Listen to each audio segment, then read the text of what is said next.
Hi, I'm Carla Angelica Pasmaicoto. I'm going to talk about long-term outcome of partial oral treatments of endocarditis. Definition: endocarditis is a life-threatening inflammation of the inner lining of your heart's chambers and valves. Endocarditis is usually caused by an infection, bacteria, fungi, or other germs from another part of your body, such as your mouth, spread through your bloodstream and attack to damage areas in your heart. If it's not treated quickly, endocarditis can damage or destroy your heart's valve.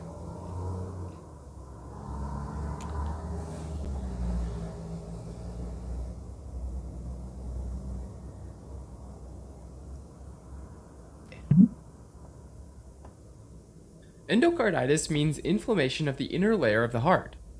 The heart's wall is made up of three layers, the epicardium being the outermost layer, then the myocardium, and then the endocardium, which is the layer that gets inflamed. It turns out that most cases of endocarditis are due to a microbial infection of the endocardium. Any area of the heart that's exposed to turbulent blood flow, like a narrowed cardiac valve or a septal defect, could be affected by endocarditis.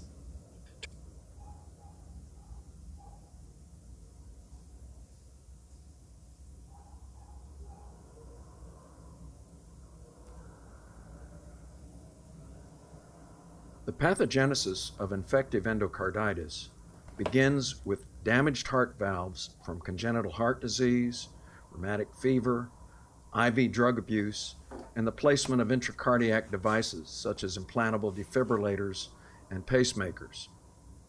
Valve damage leads to sterile deposits of platelets, red blood cells, white blood cells, and fibrin called non-bacterial thrombotic endocarditis, or NBTE. If a sufficiently virulent organism is present in the bloodstream in sufficient amounts, it may colonize the damaged valve and its associated NBTE, and now the mass of bacteria and the NBTE becomes infective endocarditis. 80% of infective endocarditis is caused by gram-positive cocci, of which Staphylococcus aureus is the most common. The HASEC group of organisms consists of fastidious gram-negative bacteria that are an unusual cause of infective endocarditis. They are, together with fungal infections, notoriously associated with large, friable vegetations, which can easily break off and cause emboli to vital organs. Enterococcus causes about 10% of infective endocarditis.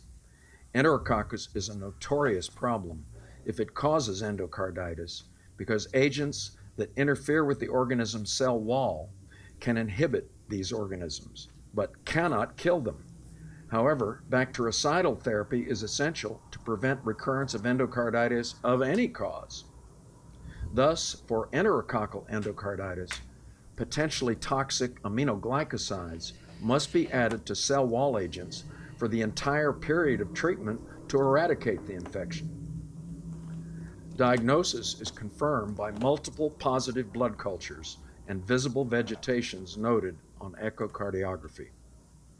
Definitive management of patients with infective endocarditis is best accomplished by an infectious disease specialist, and the nuances of antimicrobial therapy are beyond the scope of this lesson. However, while awaiting culture results, empirical therapy of native valve infective endocarditis with vancomycin plus ceftriaxone is recommended. For prosthetic valve endocarditis, the combination of vancomycin plus gentamicin plus oral rifampin is recommended because of the possibility of methicillin-resistant Staphylococcus aureus, or MRSA. This combination is also recommended for methicillin-resistant Staphylococcus epidermidis, MRSE. Adjustment of antibiotics can be made by an infectious disease specialist when available. In some cases of endocarditis, valve replacement early in the course of endocarditis should be considered because it is associated with a lower mortality than elective valve replacement after prolonged antimicrobial treatment. This includes patients who exhibit congestive heart failure, which is the most common cause of death from infective endocarditis. Patients with infection caused by organisms that are difficult to treat, such as Enterococcus, especially on a prosthetic heart valve, as well as Staph aureus, aerobic gram-negative bacilli, and fungi, are also candidates for urgent valve replacement. Previous cerebral embolism, or the presence of large vegetations which may embolize or compromise the heart's electrical conduction system, leading to heart block, are also indications for urgent replacement. The bottom line is this: if surgery is inevitable, early surgery has a better prognosis than delaying surgery. An endocarditis team consisting of a cardiologist, a cardiac surgeon, an infectious disease physician, a microbiologist, and an intensivist who discuss patients in the hospital with infective endocarditis weekly and make decisions about surgery has been shown to reduce mortality substantially. To complete the picture as an outpatient, follow-up by a cardiology and infectious disease specialist at 1, 3, 6, and 12 months after surgery is optimal. So I hope you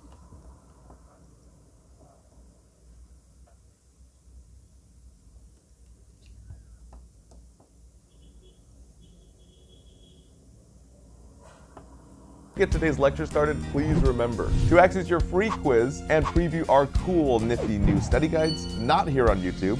Click the link right up here at any time during this video. All right, guys, let's begin. Now, the signs and symptoms that are unique to endocarditis. Guys, I would really stress these and write these down for your exams. These are the 4 classic signs and symptoms of infective endocarditis. Huge test tips here.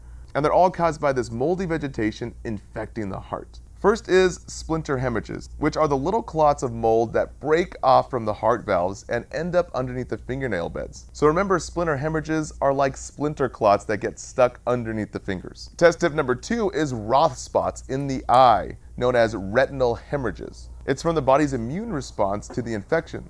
So correlate the R in Roth to the R in retina. Remember, it's an I for a retinal hemorrhage. Next is Osler's nodes. Now, these painful red raised lesions are found on the hands and feet, and again are an immune response. The body is trying to fight the infection here. So guys, for Osler's nodes, remember Ozzy Osbourne, the guitar player who has tattoos all over his hands. Now, our last and most unique sign of infective endocarditis that usually shows up on tests is called a Janeway lesion. Now, these guys are flat circular lesions on the palms and soles of the feet, and they kind of look like burn marks. So I remember Janeway rhymes with ashtray, like someone's been putting out cigarettes on the palms and the soles of the feet. Okay, that being said, for your test, the biggest complications to monitor for will always be the deadliest complications. Now, the most deadly complication here is a stroke caused by a piece of mold that breaks off from that valve and now clogs the arteries of the brain. Now, a fancier term for this is embolic CVA. So one of the first signs to monitor for is a change in LOC, this change in level of consciousness. So guys, if you ever get a test question that talks about confusion, agitation, or even slurred speech or even weakness, one of the last signs of a stroke is like this facial drooping. Now, these are the first signs of low oxygen to the brain, any type of mental status change. Now, the 3 big causes for infective endocarditis, these guys always show up on exam. So we always start with IV drugs and dirty needles, either from medical use, tattoos, and even body piercings. Guys, thanks for watching. Applications in medicine. A strategy of switching to oral antibiotics after a short intravenous regimen confers long-term safety and efficacy in endocarditis patients. Oral antibiotics may safely be administered during approximately half the recommended antibiotics treatment period, and that could potentially be as outpatient treatment. Oral therapy with early discharge home may be appropriate in more than 50% of patients with endocarditis. Pros and cons. Pros: reduced length of stay hospital. Treatment is largely supportive and it's aimed to providing multidisciplinary surveillance and symptomatic management of complications.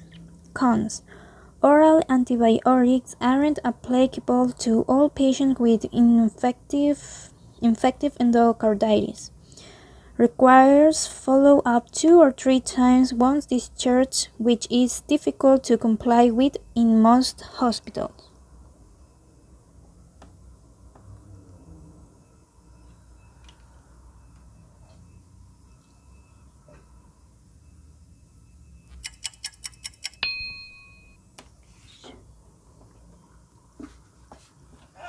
Patients with infective endocarditis on the left side of the heart are typically treated with intravenous antibiotic agents for up to 6 weeks. During the initial phase of hospitalization and treatment, patients often require intensive care and close monitoring. After this period, many patients remain hospitalized to complete intravenous antibiotic treatment. In this randomized non-inferiority trial, 400 adults in stable condition who had endocarditis on the left side of the heart caused by Streptococcus, Enterococcus faecalis, Staphylococcus aureus, or coagulase-negative staphylococci, and who were being treated with intravenous antibiotics were randomized to continue intravenous treatment or to switch to oral antibiotic treatment. In all patients, antibiotic treatment was administered intravenously for at least 10 days. The primary outcome was a composite of all-cause mortality, unplanned cardiac surgery, embolic events, or relapse of bacteremia with the primary pathogen, from the time of randomization until 6 months after antibiotic treatment was completed. In the intravenously treated group, the primary outcome occurred in 24 patients, as compared with 18 patients in the orally treated group, with a between-group difference of 3.1 percentage points that met non-inferiority criteria. This trial showed that in medically stable patients who had endocarditis on the left side of the heart, caused by Streptococcus, E. faecalis, S. aureus, or coagulase-negative staphylococci, a transition from intravenously administered to orally administered antibiotics was non-inferior to continued intravenous antibiotic therapy. Full trial results are available at nejm.org. Issue applied in Ecuador.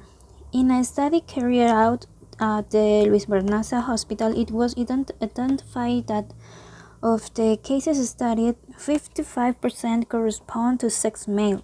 The mean age was 40 years, and the most common microorganism isolated in blood cultures was Staphylococcus aureus, but also there were a significant number of negative blood cultures.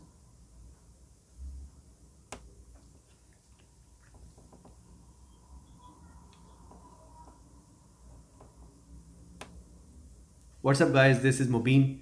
We are continuing our discussion about staphylococci. The lecture today is going to be about the infections that are caused by the organ invasion by the staphylococcus. We have already talked about the exotoxin related diseases. Now is the time to talk about the organ invasions. So let's start.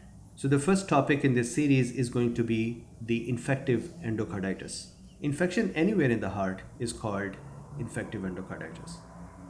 This could be the infection of valves, for example, aortic valve or tricuspid valve or mitral valve, or the infection at the ventricular septal defects or atrial septal defects, or infection of the chordae tendineae, or infections or just the vegetations stuck to the surfaces, internal surfaces of the heart. For example, mural walls, that is the left atrial posterior wall, is very common for this issue.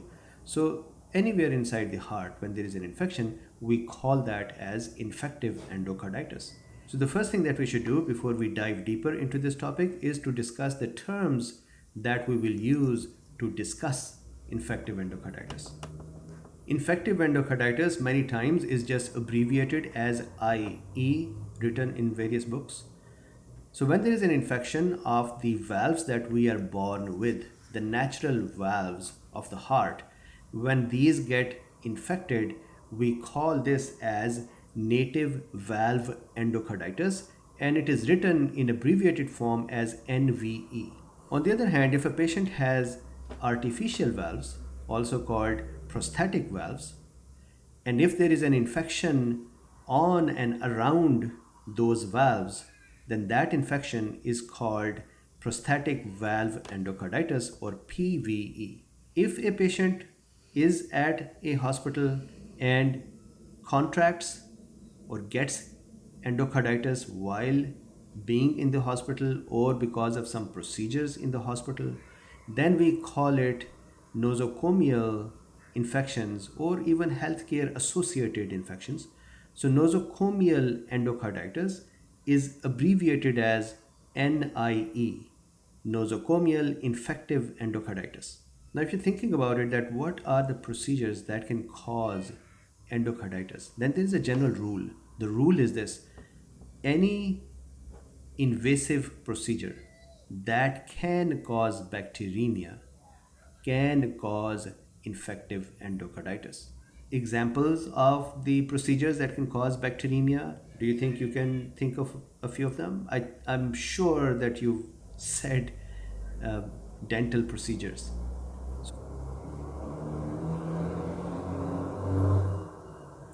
Conclusion. Oral treatment after a short intravenous regimen confers long-term safety and efficacy and reduces length of stay hospital. Oral antibiotics aren't applicable to all patients with infective endocarditis. Thank you very much.